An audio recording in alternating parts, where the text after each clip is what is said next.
Limbayat zone द्वारा TV scheme number 33 डुंबालમાં canal road ઉપર આવેલા ફાઇનલ પ્લોટ નંબર 23માં અંદાજિત ગેરકાયદેસર ટેમ્પરરી સ્ટ્રક્ચરના કાચા પાકા પતરાની દુકાનો અને કુલ 76 નંગ દુકાનો મંજૂરી વગર ધમધમતી હોવાથી ડિમોલેશન કરવામાં આવ્યું. લિંબાયત ઝોનના ઝોનલ ચીફ નિલેશ પટેલની સૂચના અને કાર્યપાલક ઇજનેરને વિપુલ ગણેશવાલાના માર્ગદર્શન હેઠળ સમગ્ર કામગીરી પૂરી કરવામાં આવી.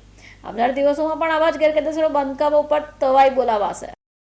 સુરત મહાનગરપાલિકાના સાઉથ ઈસ્ટ ઝોન વિસ્તારમાં આવેલા ડુંબાલ પ્લોટ નંબર 23 HTC 2 માર્કેટની પૂર્વ દિશા તરફની કેનાલ રોડ ઉપર આવેલ અંદાજિત 7850 ચોરસ મીટર જગ્યામાં કબજેદારો તરફથી GI શીટ તથા MS ચેનલ તેમજ ટેક પતરાવાળી ટેમ્પરરી દુકાન ગોડાઉન કુલ 76 નંગ સુરત મહાનગરપાલિકાની મંજૂરી વગર બનાવ્યા હોય. ફર્નિચરની વસ્તુઓને ભેગી કરવી, કપડાના વેસ્ટ, જર્જરિત મકાનનો લાકડાનો સામાન, ઓટોમોબાઈલના ગેરેજ કલર કરવાની દુકાન તરીકે વપરાશ કરવામાં આવી રહી હોય. આવા પ્રકારની પ્રવૃત્તિને કારણે આગજનની ઘટના બનવાની શક્યતા વધી જતી હોય અને જાનમાલને નુકસાન પણ થવાનો ભય રહેતો હોય ત્યારે ડિમોલેશનની પ્રક્રિયાને શરૂ કરાઈ હતી.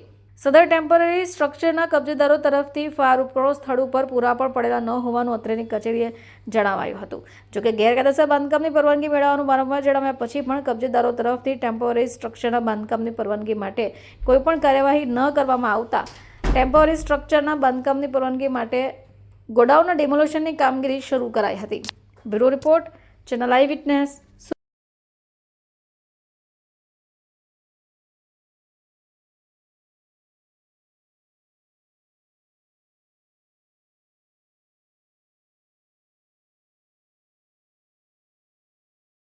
સુરત